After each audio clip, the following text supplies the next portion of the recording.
Bible's an important book, but it's really long. Yeah, it's a collection of many books written over a long period of time, but altogether they tell one unified story. So, what's the story of the Bible?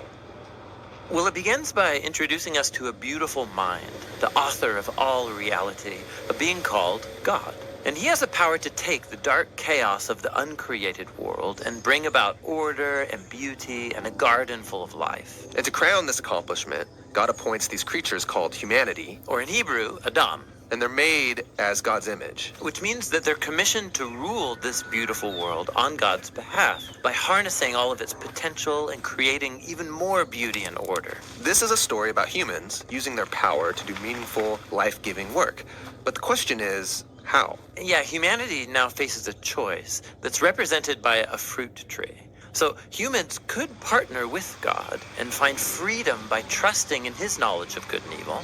Or They could seize power and define good and evil on their own, which, God warns, will kill them. and they hear the voice of a dark, mysterious creature that tells them the choice is simple. Take the fruit. It'll give you power and freedom to rule the world on your own terms. And so they seize this knowledge, and as a result, they become suspicious and self-protective. It leads to fractured relationships, violent power grabs, and ultimately, a whole civilization, Babylon, that has redefined evil as good. And so, God scatters this corrupted human project.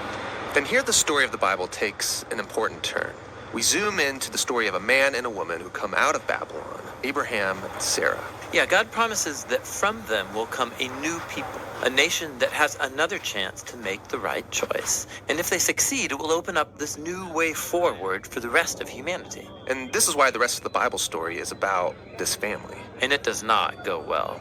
Despite God's personal guidance, Abraham's family gives in to that same temptation to redefine good and evil on their own terms, apart from God.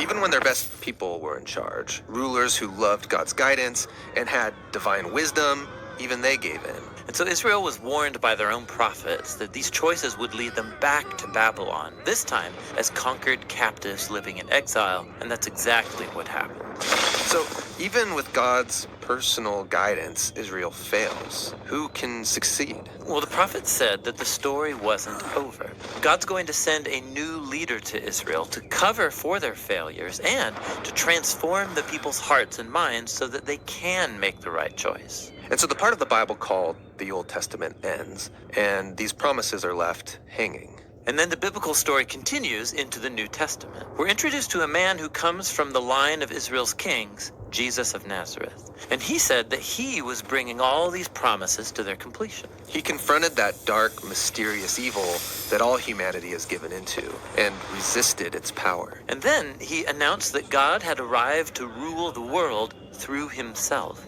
Jesus taught about God's definition of good and evil, and he said that real power is serving others. According to Jesus, it's people who love the poor and even love their enemies. These are the kinds of people who actually rule the world. And that's confusing, but also really beautiful. And so is the claim that the story goes on to make about Jesus, that he is God become human, to be for Israel and for all humanity what we could never be for ourselves. He came to take the consequences of our evil into himself, and his sacrificial love proved more powerful than evil, than even death itself.